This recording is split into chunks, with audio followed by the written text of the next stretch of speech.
오늘 우리가 함께 묵상할 말씀은 시편 44편 1절부터 10절까지의 말씀입니다. 시편 44편 1절부터 10절의 말씀 함께 읽고요. 오늘 우리에게 주신 하나님의 은혜를 함께 나누도록 하겠습니다. 하나님, 우리는 두 귀로 들었습니다. 그 옛날 우리 조상이 살던 그때에 하나님께서 하신 그 일들을 우리의 조상이 우리에게 낱낱이 일러주었습니다. 하나님께서 뭇 나라들을 손수 몰아내시고 우리 조상을 이 땅에 뿌리박게 하셨습니다. 뭇 민족을 재앙으로 치시고 우리 조상을 번창하게 하셨습니다. 우리 조상이 이 땅을 차지한 것은 그들의 칼로 차지한 것이 아니었습니다. 조상이 얻은 승리도 그들의 힘으로 얻은 것이 아니었습니다. 오직 하나님의 오른손과 오른팔과 하나님의 빛나는 얼굴이 이루어 주셨으니 참으로 이것은 하나님께서 그들을 사랑하셨기 때문입니다. 주님이야말로 나의 왕, 나의 하나님, 야곱에게 승리를 주시는 분이십니다. 주님의 능력으로 우리는 우리의 적을 쳐 부수었으며 우리를 공격하여 오는 자들을 주님의 이름으로 짓밟았습니다. 내가 의지한 것은 내 활이 아닙니다. 나에게 승리를 안겨준 것은 내 칼이 아닙니다. 오직 주님만이 우리로 하여금 적에게서 승리를 얻게 하셨으며 우리를 미워하는 자들이 수치를 당하게 하셨기에 우리는 언제나 우리 하나님만 자랑합니다. 주님의 이름만 끊임없이 찬양하렵니다. 그러나 이제는 주님께서 우리를 버려 치욕을 당하게 하시며 우리 군대와 함께 출전하지 않으셨습니다. 주님께서 우리를 적에게서 밀려나게 하시니 우리를 미워하는 자들이 마음껏 우리를 약탈하였습니다. 아멘. 오늘 시편 44편은 그동안 봐왔던 시편들과 사뭇 다른 내용이 기록되어 있습니다. 지금까지 봐왔던 시편은 하나님을 전심으로 사랑하는 사람을 하나님께서 돌봐주신다는 그 신뢰가 담겨 있었고요. 그리고 성도에게 일어나는 악한 일은 성도의 죄로 인한 것이니 회개함으로 하나님께 돌아오면 하나님께서 성도를 구원하여 주신다는 그런 신뢰가 밑바탕에 깔려 있었던 내용들이었습니다. 그런데 오늘 시편 44편은 성도에게 좀 당황스러운 시입니다. 오늘 시는 공동체적인 시인데요. 이 공동체는요, 1절부터 8절까지 하나님께서 자신들과 함께 하심으로 승리하였던 그 과거를 회상하고 감사해야 합니다. 그리고 이들은 겸손하기까지 하죠. 자신들이 거둔 승리, 자신들의 힘이 아니라 하나님께서 함께 하셨기에 거둔 승리라고 고백하고 있기 때문입니다. 하나님을 의지하였기에 하나님께서 주신 승리라고 고백하니 얼마나 이 영적으로 겸손한 모습입니까? 그러나 9절부터 분위기가 당황스럽게 바뀝니다. 이 공동체가 하나님께 따지기 시작하는 거예요. 하나님 왜 이제 우리와 함께 전쟁터에 함께 가지 않으시는지 지금 알려달라는 겁니다. 하나님께서 우리를 이웃의 조롱거리로 만드시고 주위 사람들의 웃음거리가 되게 하셨는데 왜 그러신 거냐는 거예요. 이 공동체는 지금 치욕적인 삶을 살고 있는데 그 모든 것이 지금 다 하나님께서 주신 것이라고 하나님을 향해서 그 이유를 알려달라 이야기하는 겁니다.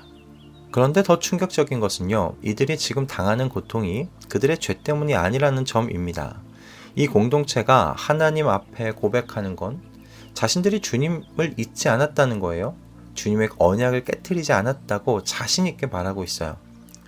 그런데도 어떻게 이런 일들이 자신들에게 닥쳤냐는 거죠. 17절의 말씀입니다. 우리는 주님을 잊지 않았고 주님의 언약을 깨트리지 않았습니다. 그러나 이 모든 일이 우리에게 닥쳤습니다. 이들의 이 말이 무슨 의미이겠습니까? 우리는 주님과 한 언약을 잘 지켰습니다. 그런데 주님, 이게 뭡니까?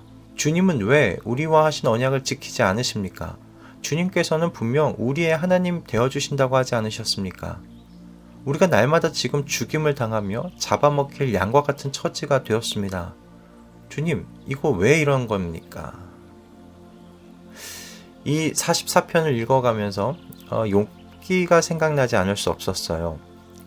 욥은 자신에게 일어난 일들, 한날 한시에 모든 재산을 빼앗기고 자녀들은 죽임을 당하는 이런 일들 앞에서 하나님 앞에 침묵합니다. 자신의 모든 것을 빼앗아 가신 하나님께 침묵하지요.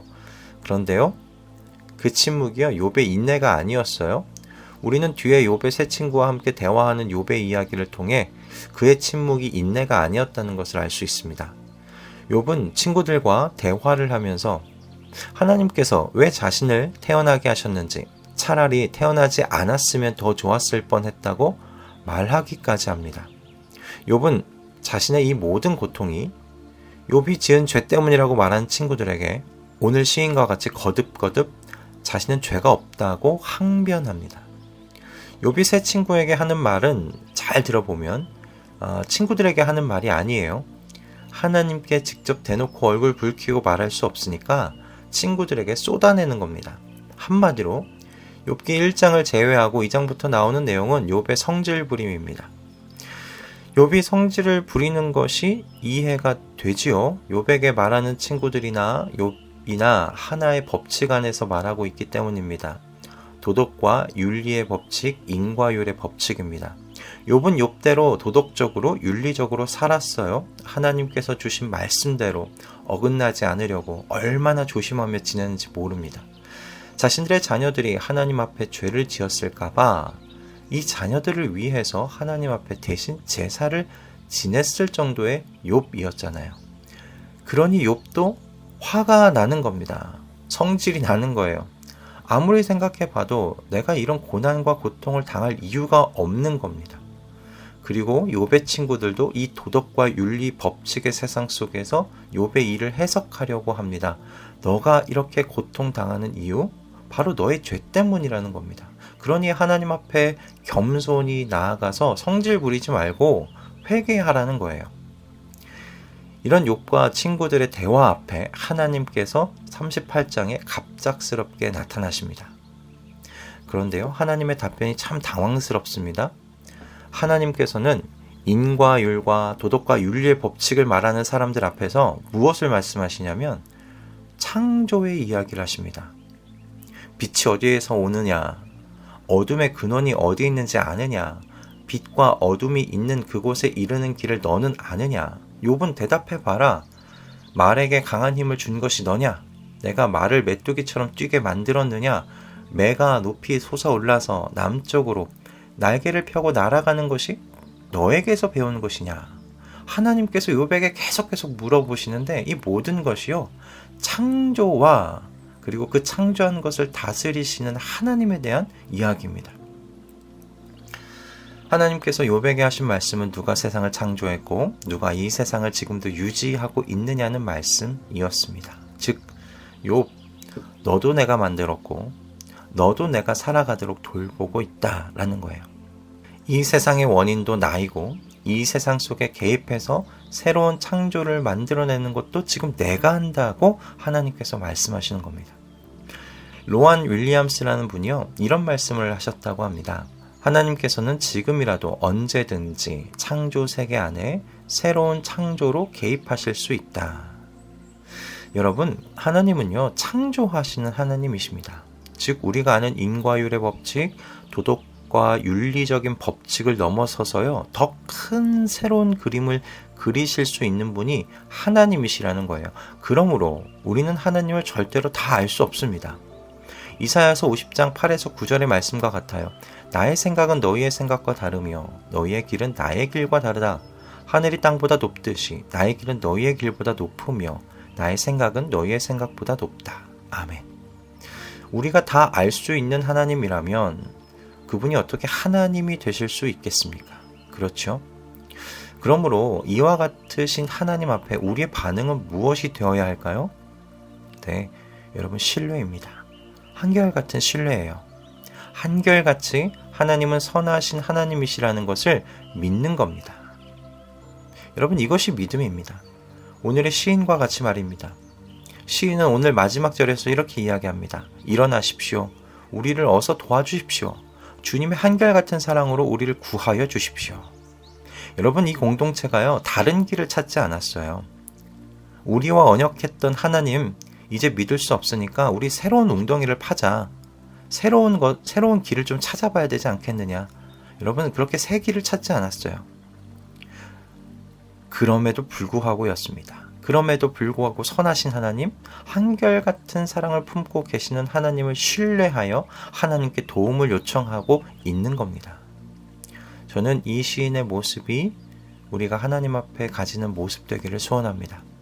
아무리 생각해봐도 나의 지금의 이 고난과 고통이 해석되지 않으시더라도 여러분, 하나님을 신뢰하십시오. 창조주 하나님께서요, 내 인생 가운데 더 커다란 그림을 창조하고 계심을 여러분 믿으십시오. 이 하나님께서 한결같은 사랑으로 나를 사랑하고 계시는 하나님이시라는 것을 여러분 끝까지 신뢰하십시오. 다른 의무를 찾지 마십시오. 다른 길을 찾지 마십시오. 여러분, 그것이 성경이 가르치는 복잡한 삶의 이야기 속에서 성도가 가지는 믿음의 삶의 모습입니다. 여러분, 이 믿음으로 오늘도 해석되지 않는 나의 삶을 좌로나 우로나 치우치지 않고 흔들리지 않고 앞을 향해 뚜벅뚜벅 걸어 나아가시는 우리 모두가 되기를 주님의 이름으로 축복합니다. 기도하겠습니다. 주님, 오늘도 우리에게 귀한 말씀의 은혜를 주심에 감사드립니다. 우리의 삶에는 오늘 시인과 같이 또는 욥과 같이 아무리 생각해도 이해되지 않는 고통이 찾아올 때가 있습니다. 선하신 하나님에 대한 신뢰가 통째로 흔들리게 되는 그런 때를 맞이할 때가 있습니다. 주님, 그러나 그런 때에 선하신 하나님에 대한 우리의 믿음과 신뢰가 더욱 빛을 발하게 하여 주시옵소서. 하나님께서 더 큰 창조의 이야기를 쓰고 계심을 신뢰하게 하시고 주님의 선하신 계획을 의지하고 요청드리는 하나님의 자녀 되도록 은혜 허락하여 주시옵소서. 오늘도 주신 말씀에 감사드리오며 우리 주 예수 그리스도의 이름으로 기도드립니다. 아멘.